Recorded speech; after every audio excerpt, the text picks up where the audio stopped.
नमस्कार दोस्तों, एक बार फिर से आप सबका बहुत बहुत स्वागत है हमारे YouTube channel easy math bye जीवन शर्मा में।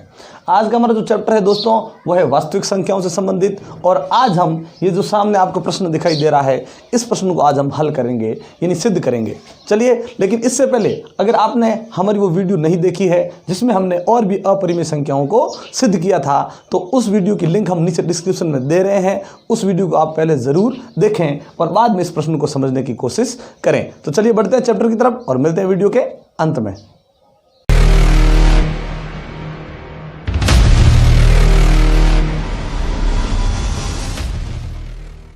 आज का ये प्रश्न पढ़ते हैं और शुरू करते हैं। उससे पहले ध्यान रखिए, इससे पहले जो वीडियो आई थी उसमें हमने आपको ये सब बता दिया था कि एक परिमेय संख्या को अपरिमेय संख्या को कैसे सिद्ध करना है, क्योंकि वहाँ पे संख्या थी। यहाँ पे जिस अपरिमेय संख्या को सिद्ध करना है वो हमें यहाँ संख्याओं के रूप में ना देकर किसी चर के रूप में दिया है, लेकिन आगे ये बताया गया है कि P और Q जो इसके अंदर दिए हुए हैं वो अभाज्य धनात्मक पूर्णांक है। अब इसके बारे में पढ़ते हैं, देखिए क्या चीज़ होती है। अभाज्य धनात्मक पूर्णांक का मतलब होता है ऐसी संख्याएं जो माइनस की नहीं है, प्लस की है, और फिर बाद में वो संख्या केवल खुद के पहाड़े में आती है, दूसरों के पहाड़े में नहीं आती। मतलब वो खुद के अलावा किसी से भी विभाज्य नहीं है। और जो हम पढ़ चुके थे जैसे 2 है या 2 के बाद ले लिया जाए 3 है, 5 है, 7 है, 11 है, कोई भी संख्या इस प्रकार से अगर आती है तो उसे अभाज्य संख्या कहते हैं। मतलब ये जो P और Q है ना, ये P और Q इन्हीं में से कोई 2 संख्याएं हैं। ध्यान रखें, इन्हीं में से कोई 2 संख्या है और इन्हीं के बारे में हमने वो प्रश्न है वो हल किए थे। तो चलिए बढ़ते हैं इस प्रश्न की तरफ। इस प्रश्न में आखिर हमें क्या करना है और कैसे सिद्ध करना है। जैसा हमने बताया कि जब भी आपको किसी को अपरिमेय संख्या सिद्ध करना हो क्या करना है, रूट लगी हुई एक संख्या को बाहर ले आए। ध्यान रखें, इसमें रूट दोनों पे लगा है ना, लेकिन अब आप पता है कि अगर रूट P और रूट Q में ये पता है कि P और Q दोनों ही अभाज्य हैं। मतलब यदि ये बन गई अपरिमेय तो ये अपने आप कैसी हो जाएगी, अपरिमेय होनी है। तो चलिए एक को लेते हैं, किसी एक संख्या को लेते हैं और लिखते हैं माना कि रूट P एक, ध्यान रखें, माना कि रूट P एक परिमेय संख्या है। हमने आपको यही बताया था कि आपको कुछ भी नहीं करना है, आपको उस संख्या को हमेशा अपरिमेय मानना है। ध्यान रखें, आपको केवल अपरिमेय मानना है, क्योंकि मैंने आपको ये बताया था कि जब भी किसी परिमेय संख्या को, ध्यान रखें, किसी भी संख्या को हम परिमेय मान लेते हैं, लेकिन जब वो संख्या परिमेय नहीं होती, ध्यान रखें, जब कोई संख्या परिमेय नहीं होती तो वो हमेशा अपरिमेय ही होती है। ये ध्यान रखें, मतलब हम इसको अपरिमेय सिद्ध करना है लेकिन हम इसे परिमेय सिद्ध करेंगे। चलिए ये मान लिया, तो पता है कि जो भी संख्या परिमेय हो जाती है वो हमेशा किसके बराबर होती है, P बटे Q। लेकिन P और Q इसके अंदर आया हुआ है, इसीलिए हम P बटे Q न रख के किसी और चर से दर्शाएंगे। चलिए हमने दर्शा दिया A और A बटा B। और यहाँ पे हमने जो A और B माना है वो कैसा होना चाहिए, A व B, ध्यान रखें, सह अभाज्य पूर्णांक, यानी वो एक दूसरे से विभाजित नहीं होने चाहिए और किसी एक संख्या से भी वो विभाजित है वो नहीं होने चाहिए। ये क्या है, सह अभाज्य पूर्णांक है। मतलब जिसके पहाड़े से A कटेगा उसके पहाड़े से B नहीं कटेगा। ये संख्याओं के रूप में है लेकिन हम इस प्रकार से मान रहे हैं। चलिए ये कटने वाली संख्याएं नहीं है। अब आपको क्या करना है, वही काम वज्र गुणन। A को 1 से गुणा करेंगे, ये हो गया, इसको इससे करेंगे ना तो B, ये अंडर रूट, ये Q, सॉरी P है यहाँ पे, B अंडर रूट P लिख दिया इस प्रकार से। चलिए अब क्या करना है, इस अंडर रूट को हटाने के लिए दोनों ही पक्षों में क्या करेंगे, वर्ग करेंगे। तो यहाँ बनेगा A का स्क्वायर, यहाँ क्या होगा B का तो बन जाएगा स्क्वायर, लेकिन P का स्क्वायर ना बन के अंडर रूट पे स्क्वायर करेंगे तो क्या बन जाएगा, केवल P, यानी B स्क्वायर P। अब देखिए ये A और B केवल सह अभाज्य, देखिए सह अभाज्य अलग चीज़ है और अभाज्य कहें तो अलग चीज़ है। सह अभाज्य तो वो होती है जो एक दूसरे के पहाड़े से नहीं कट सकती, लेकिन उनका अभाज्य होना जरूरी नहीं। लेकिन अभाज्य वो होती है जो किसी के पहाड़े से नहीं कटती, खुद के अलावा किसी और के पहाड़े का या किसी और संख्या को उसमें भाग कभी जाता ही नहीं है। तो चलिए उन संख्याओं में जैसे हमने पढ़ा था उसी प्रकार से यहाँ पढ़ते हैं। ये जैसे कोई संख्या लिखी है, इसमें क्या होता है, देखिए ध्यान रखिए, इसके अंदर ये P जो है वो कैसी संख्या है, अभाज्य प्रश्न बोल रहा है। यानी अगर इसके अंदर मैं दे दूं किसका भाग, P का, तो पूरा पूरा भाग जाएगा। अब आपको सर P का भाग क्यों दे रहे हो, क्योंकि हमने आपको यही बताया था कि इसके अंदर जो आपको अभाज्य संख्या नजर आए उसी अभाज्य का क्या देना है, भाग, और वो पूरा पूरा जाएगा। तो इसके अंदर p का भाग पूरा पूरा जाएगा। इसके अंदर मतलब किसका मान है ये? ए स्क्वायर का। ध्यान रखें, ए स्क्वायर का मान है ये, यानी इसे हम ए स्क्वायर कह सकते हैं। ध्यान, ये पूरा का पूरा क्या है? ए स्क्वायर। तो हम यहाँ लिखेंगे कि ए स्क्वायर p से विभाज्य है। अब आपको सर ये p क्या है? तो p मैंने बता दिया आपको, ये एक अभाज्य संख्या है। तो p से क्या है? विभाज्य है। अब ये हमेशा ध्यान रखें, जब किसी संख्या का वर्ग किसी अभाज्य संख्या से पूर्णतः विभाजित हो तो उस कंडीशन के अंदर ध्यान रखें उस संख्या का जो वर्गमूल बनेगा, ए स्क्वायर वर्ग है तो वर्गमूल क्या होगा? ए होगा। स्क्वायर हटा दे, वर्गमूल हो गया।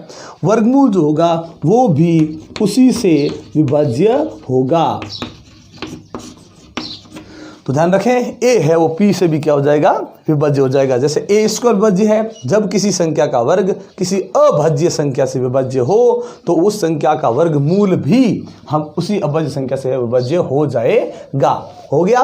उसी प्रकार से वापस लेना है, इसको पुनः लेना है, इसको लेना है √p को ही लेना है। ध्यान रखें वापस, और इसके मान में जो बट्टा के नीचे है अब वो ऊपर लिखेंगे और एक अन्य संख्या को बट्टा के नीचे लिखेंगे और फिर वहाँ लिखेंगे कि b व c, यानी वो भी आपस में कटने वाली संख्याएं नहीं है, सहअभाज्य पूर्णांक है।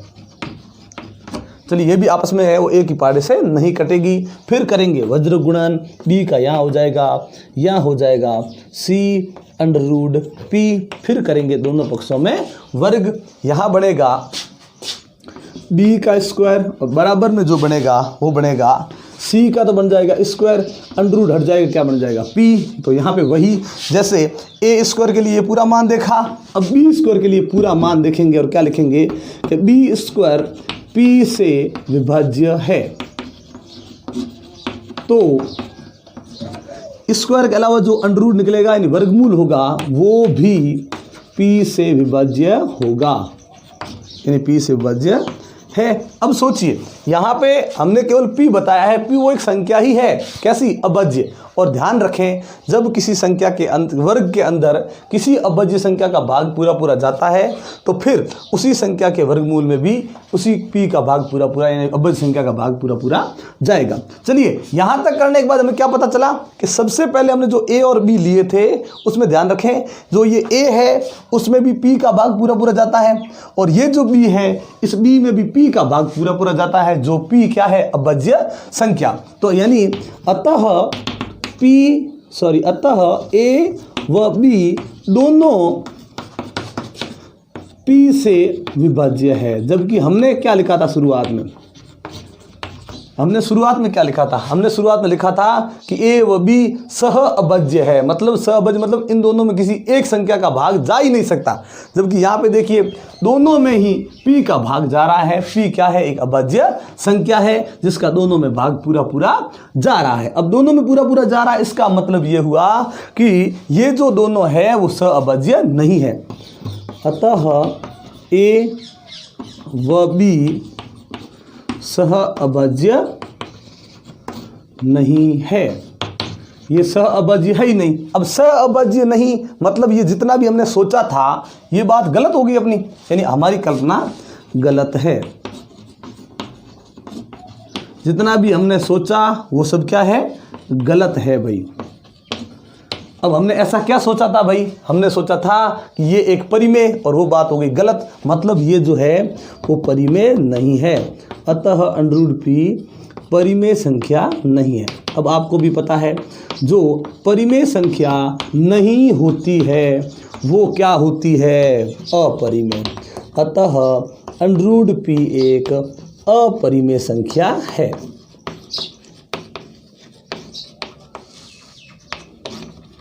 चलिए, ये हो गया कि √p क्या है? अपरिमेय संख्या। लेकिन हमें सिद्ध करना है ये √p प्लस √q। एक बात हमेशा ध्यान रखें, जब किसी जोड़ बाकी गुणा भाग कुछ भी ऐसा लिखा हुआ हो उसके अंदर यदि एक संख्या अपरिमेय हो जाती है तो वो सारा का सारा जो भी बना हुआ है वो सारा का सारा जितना भी है नंबर वो सब अपरिमेय हो जाता है। ये हमेशा ध्यान रखें। लेकिन यहाँ पे क्या है? अंडर में p लिखा है और अंडर में ही वापस q लिखा और q भी क्या है? अभाज्य धनात्मक। मतलब जैसे ये p अपरिमेय हुआ उसी प्रकार से ये q जो है अंडर के अंदर लिखा हुआ अंडर q वो वो भी क्या है, एक अपरिमेय। ध्यान रखें p अपरिमेय नहीं है, √p एक अपरिमेय है, तो √q भी क्या हो जाएगा, तो लिखेंगे इसी प्रकार √q भी अपरिमेय संख्या, क्योंकि केवल चेंज क्या हो रहा है, मान, बाकी बात है वो अपनी चेंज नहीं हो रही है, यानी ये भी अपरिमेय ही होगी। अब बताओ ये अपरिमेय, ये अपरिमेय, अगर ये पूरा अपरिमेय अगर नहीं भी होता, ध्यान रखें ये अगर अपरिमेय नहीं भी होता ना, तो इसकी वजह से ये पूरा का पूरा नंबर जो है वो अपरिमेय बन जाता। अब अंत में लिखेंगे हम, यहाँ पे जगह नहीं है इसलिए हम ऊपर लिख रहे हैं, अतः √p प्लस √q एक अपरिमेय संख्या है। तो दोस्तों ये जो आपको हमने प्रश्न करवाया है, उससे पहले हमारी जो ये वीडियो, ये आप जो देख रहे हैं, इससे पहले जो नीचे डिस्क्रिप्शन में लिंक दी गई है उस वीडियो को आप जरूर देखें, क्योंकि वहां पे भी यही इसी प्रकार का प्रश्न है। लेकिन ये जो अंडर के अंदर p एक अभाज्य संख्या लिखी हुई है ना, वहां पे वास्तव में एक अभाज्य संख्या है, 2 या 3 या 5 जो भी है, वो उसके अंदर लिख के हमें सिद्ध कराया गया। तो अगर आप संख्याओं से पहले सिद्ध करेंगे तो आपको ये प्रश्न है वो आसानी से समझ में आएगा। तो दोस्तों आज की वीडियो हम यहीं पे समाप्त करते हैं। ये वीडियो आपको कैसी लगी है हमें कमेंट बॉक्स में लिखकर जरूर बताएं। अगर अच्छी लगी तो लाइक और शेयर कर दें। एक बार आप सबका बहुत बहुत धन्यवाद हमारे चैनल को सब्सक्राइब करने के लिए और हमारे वीडियोस को लगातार देखने के लिए। लेकिन अगर आप हमारे चैनल पर नए हैं तो पहले हमारे चैनल को सब्सक्राइब कर लें और बेल आइकन जरूर दबाएं, ताकि जब भी इस प्रकार के इंटरेस्टिंग वीडियो हम आपके सामने लेकर आए नोटिफिकेशन आपको मिलती रहे। तो चलिए इसी प्रकार के इंटरेस्टिंग वीडियो देखने के लिए जुड़े रहे हमारे साथ। तब तक के लिए नमस्कार, जय हिंद, जय भारत।